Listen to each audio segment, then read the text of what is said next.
하나님께서는 자기 백성이 거룩한 백성으로 살아가고 그들이 거룩한 공동체로 살아가게 하기 위해 계속해서 일상의 규례들을 말씀하십니다. 하나님의 백성은 사랑의 공동체요, 정의롭고 공의로운 공동체로 살아가야 합니다. 그것은 오늘날 지역 교회와 그리스도인들의 모임이 일반 사회와는 달리 하나님의 말씀대로 살아가는 진리의 공동체, 즉 정의롭고 공의로우며 예수님의 사랑이 실천되고 열매를 맺는 공동체가 되어야 한다는 것입니다. 이것에 대해 오늘 말씀하신 본문에서 몇 가지를 살펴보면, 첫째, 이혼을 할 때는 이혼 증서를 써 주어야 하고 다른 남자와 결혼한 아내와는 재결합을 하지 말라고 하십니다. 모세가 이스라엘 백성에게 이혼을 할 경우 아내에게 이혼 증서를 써 주라고 한 것은 당시의 남자들이 자기의 유익을 위해 사소한 것을 트집잡아 쉽게 아내를 버렸기 때문입니다. 이혼 증서는 이혼당한 아내가 불이익을 당하지 않도록 해주는 안전장치였습니다. 이것에 대해 예수님께서는 마태복음 5장에서 간음하지 말라는 계명에 대해 가르치시면서 이혼과 연결하여 말씀하십니다. 누구든지 아내를 버리려거든 이혼 증서를 줄 것이라 하였으나 나는 너희에게 이르노니 누구든지 음행한 이유 없이 아내를 버리면 이는 그로 간음하게 함이요 또 누구든지 버림받은 여자에게 장가드는 자도 간음함이니라고 말씀하십니다. 마태복음 19장에서도 아내를 버리는 문제로 예수님을 시험하는 바리새인들에게 모세가 이혼 증서를 써주라고 한 것은 너희 마음이 완악하기 때문이지 원칙적으로는 그렇게 하면 안 되는 것이라고 하십니다. 그리고 누구든지 음행한 이유 외에 아내를 버리고 다른 데 장가드는 자는 간음함이니라고 분명하게 말씀하십니다. 여기에 더하여 사도 바울은 고린도전서 7장에서 모든 사람이 자기와 같이 결혼을 하지 않고 예수님을 증거하는 일에 평생을 바치는 것이 좋다고 하면서도 그것은 하나님께 받은 은사를 따라 해야 한다고 말합니다.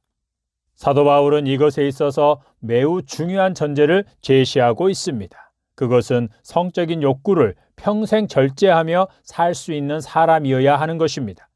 그것을 절제할 수 없다면 결혼을 하라고 합니다. 결혼 관계 밖에서 이루어지는 음행의 죄를 짓지 않기 위해 남편과 아내를 두라고 합니다. 그리고 결혼을 했으면 아내도 남편에게서 갈라서지 말고 남편도 아내를 버리지 말라고 합니다.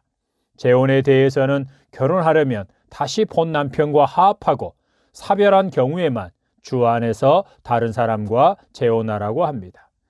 말라기 2장 13절 이하에서는 하나님께서 당시 백성들에게 그들이 눈물과 울음과 탄식으로 하나님의 제단을 가리게 한다고 하시면서 그들의 제사와 봉헌물을 받지 않으시겠다고 하십니다. 그 이유를 모르겠다고 항변하는 백성들에게 하나님께서는 그들이 아내를 학대하고 음행함으로 그들의 아내들이 하나님 앞에서 눈물과 울음과 탄식으로 부르짖고 있기 때문이라고 말씀하십니다.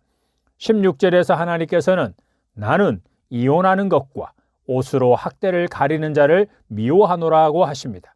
옷으로 학대를 가린다는 것은 아내를 학대하고 폭력을 행사한다는 것입니다.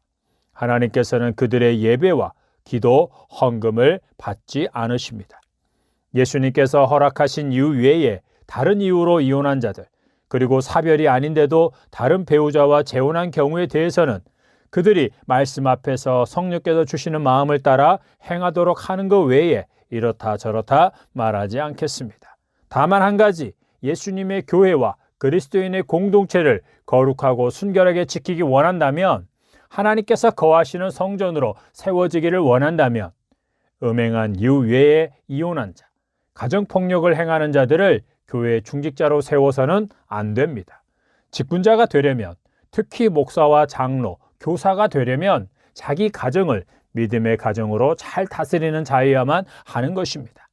그리스도인이라 하는 자가 음행한 이유 외에 이혼하고 가정폭력을 행사하는 것, 그리고 그들로 인해 교회 안에서조차 이혼이 더 이상 부끄러운 일이나 죄로 인식되지 못하게 하는 것, 그리고 그런 자들이 중요한 직분을 맡는 것은 주님의 몸인 교회와 그리스도인의 공동체를 더럽히는 것입니다.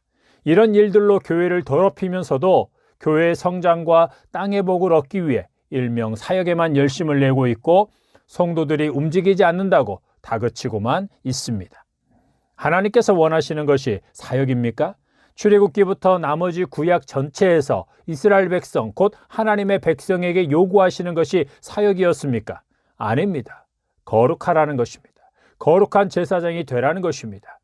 예수님의 사랑으로 서로 사랑하는 공동체, 하나님의 정의와 공의를 행하는 공동체가 되는 것, 그것을 하나님께서 기쁘게 받으시는 것이고 그들이 성령의 인도하심을 따라 행하는 일들을 기쁘게 받으시는 것입니다.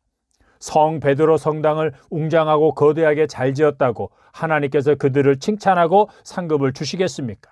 그 성당을 통해 많은 사람들이 신앙심으로든지 관광을 위해서든지 성당 안에 발을 들여놓게 하고 자의반 타의반으로라도 미사에 참석하게 했다고 칭찬하시겠습니까? 하나님의 백성이 사랑의 공동체, 공의로운 공동체로 세워지기 위해서는 둘째, 같은 동족을 유인하여 종으로 삼거나 팔아넘기는 자가 없어야 합니다. 그런 자는 반드시 죽여서 백성 중에서 그 악을 제거하라고 하십니다. 이것은 인신매매만을 의미하지 않습니다. 백성 중에 가난한 자에게 돈을 꾸어주되 고리대금업자처럼 높은 이자를 받는다거나 이자에 이자를 더해서 그를 압박하여 그를 종처럼 부리는 자들도 이에 해당됩니다. 이스라엘 백성은 모두 하나님의 백성입니다. 그러므로 그들 모두는 하나님의 소유로서 경제적으로나 정치적으로나 어떤 이유로든지 서로를 종이나 노예로 삼아서도 안 되고 사고 팔아서도 안 되는 것입니다. 그것은 오늘날 교회 안에서 사회적인 지위나 경제적인 능력에 따른 대우나 높임을 받고 직분에 따른 권력을 행사하는 것으로도 적용할 수 있습니다. 모든 성도들은 예수님께서 그들을 위해 죽어주심으로 하나님의 자녀가 되게 하신 자들입니다. 그들의 주인은 하나님이요 예수 그리스도이십니다. 그런데 사회적인 지위나 경제적인 능력 그리고 직분을 가지고 성도들 위에 서서 이래라 저래라 하며 권력을 행사하는 것은 예수님의 종을 함부로 대하는 것입니다. 이런 일은 특히 목회자들에게서 많이 나타납니다. 목회자의 권위를 내세워 성도들을 하대하고 부리는 것은 성도들을 자기의 종으로 삼는 것입니다. 한국교회 목회자들의 두드러진 특징 중에 하나, 아주 못된 것 중에 하나가 성도들을 하나님의 종, 예수님의 종으로 인정하고 섬기려 하는 것이 아니라 자기만 하나님의 종이고 성도들은 하나님의 종인 자기를 잘 섬겨야 한다고 가르친 것입니다. 그것은 반드시 제거해야 할 악입니다. 또 하나 꼴불견인 것은 아들뻘 되는 목사, 손자뻘 되는 부목사나 전도사들이 부모뻘 되는 성도들을 존대하지도 않고 하대하는 말투로 이래라 저래라 하는 것입니다. 예의가 없는 자들, 자격도 안 되는 자들이 사역자가 된 것입니다. 여러분은 여러분이 예수님의 핏값으로 하나님의 것이 되었다는 것을 믿습니까? 그러면 여러분처럼 예수님을 구주와 주님으로 믿는 모든 사람, 목사와 장로, 안수집사, 권사, 집사, 초신자 모두도 예수님의 핏값으로 하나님의 것이 된 것입니다. 그들의 주인은 하나님 아버지시며 예수 그리스도이십니다. 하나님 아버지께서는 그들을 보배롭고 존귀한 자로 여기십니다. 그런 성도들을 아랫사람 대하듯 하거나 목회자가 성도를 허드렛 일을 해주는 자처럼 부린다면 그것은 죽임을 당할 만큼의 악을 행하는 것입니다. 그것은 예수님의 사랑으로 서로를 사랑하는 것이 절대로 아닙니다. 몸종처럼 목회자를 섬긴다고 하나님께서 그에게 복을 주시거나 천국에서 상급을 받게 되는 것이 아닙니다. 그것을 방관하고 묵인하는 목회자와 그렇게 섬긴 자는 하나님의 책망을 받게 될 것입니다. 여러분은 오직 하나님의 종이요 예수 그리스도의 종입니다.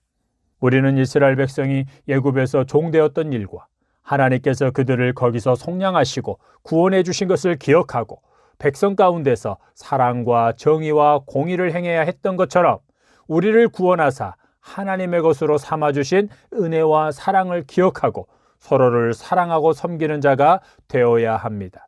그리할 때 우리 교회와 우리의 모임이 사랑의 공동체, 공의로운 공동체, 하나님께서 늘 임재해 계시는 공동체가 되는 것입니다. 하나님의 은혜가 있기를 축복합니다. 아멘.